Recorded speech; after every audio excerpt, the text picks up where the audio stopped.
#1 mandatory challenger Yanni Perez, born in Colombia, living in Santa Fe Springs, California, comes off the biggest win of his career.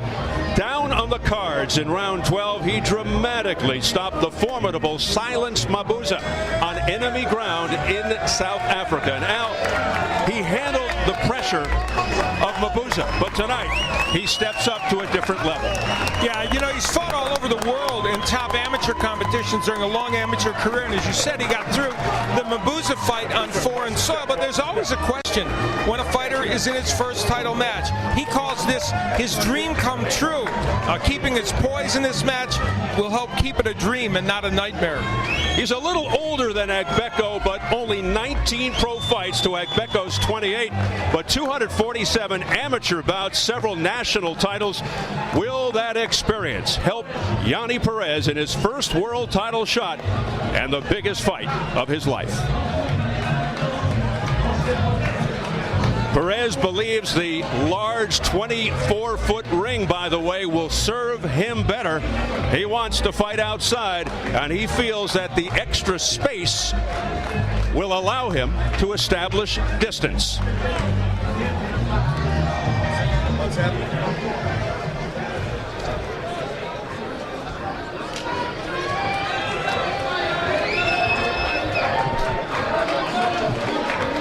Well, what would Halloween be without Fay Ray and King Kong, Al? I love these recreations, really.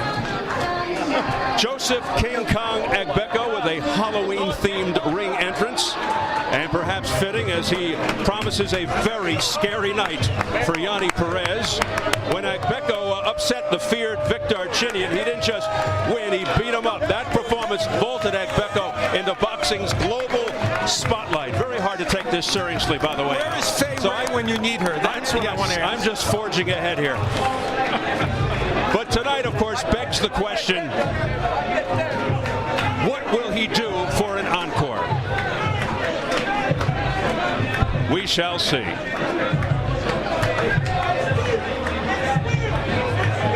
This has to be one of the more unusual ring walks, Halloween or no Halloween. I think it ranks in the top 10, certainly, that I've ever seen. And I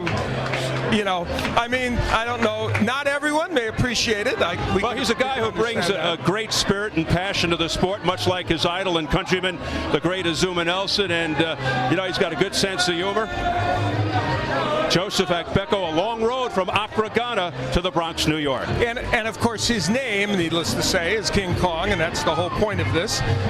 But yeah, that's not a nickname. Yeah, it's not a nickname. His actual name. So that's part of the whole shtick here. And it's on his birth certificate and passport. All right, let's check the numbers as we go to the tail of the tape.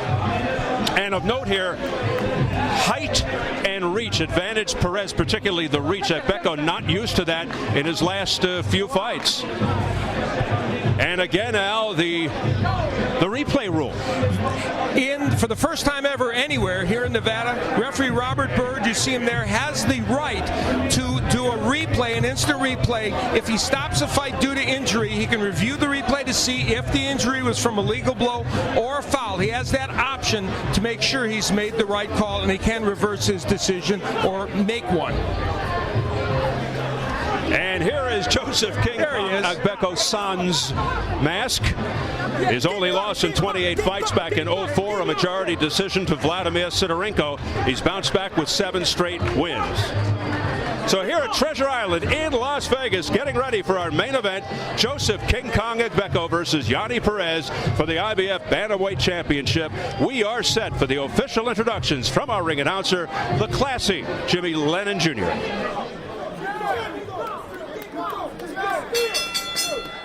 Ladies and gentlemen, a very good evening to you and welcome to Phil Ruffin's Treasure Island Hotel and Casino in Las Vegas, Nevada for the featured bout of the evening, brought to you by Don King Productions and Treasure Island in association with Gary Shaw Productions, Thompson Boxing Promotions, and Showtime.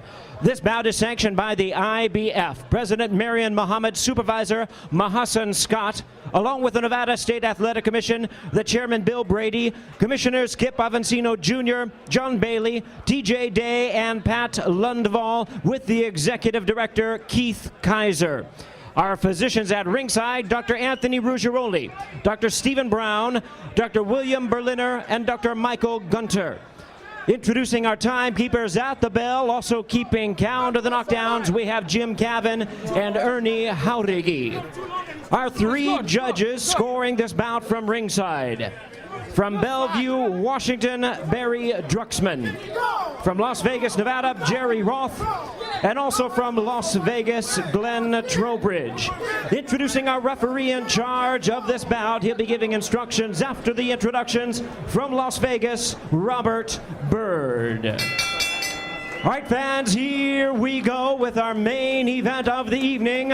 12 rounds of boxing for the IBF Bantamweight Championship of the World. And now, ladies and gentlemen in attendance and boxing fans joining us around the world, live from Treasure Island in Las Vegas, it's showtime!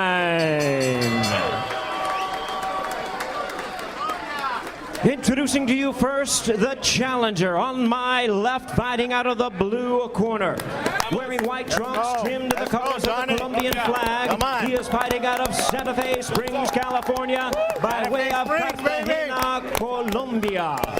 He weighed in at the bantamweight limit of 118 pounds. He is undefeated in his campaign to the ring with a record of 19 wins, no losses, 14 wins coming by way of knockout. Ladies and gentlemen, here he is, the IBF #1 ranked contender, known as El Colombiano, Yoni Perez. Get down. And his opponent across the ring, the defending world champion. On my right, fighting out of the red corner, wearing black trunks with silver trim, fighting out of Bronx, New York, by way of Accra, Ghana. He weighed in the same as his opponent, 118 pounds even. His record stands at 27 wins, 1 loss, 22 wins coming by way of knockout. Tonight making the third defense of his title, here is the IBF Bantamweight Champion of the World, introducing Joseph King Kong Agbeko.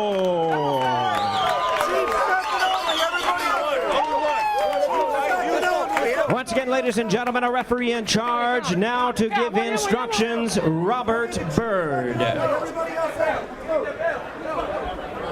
Take your cue from Joel at ringside, right? I got it. Need one.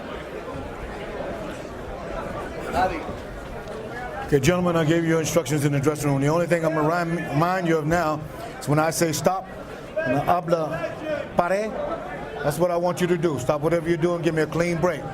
Fuera, limpio. Okay, protect yourself at all times, obey my commands at all times. Let's do it. Good luck.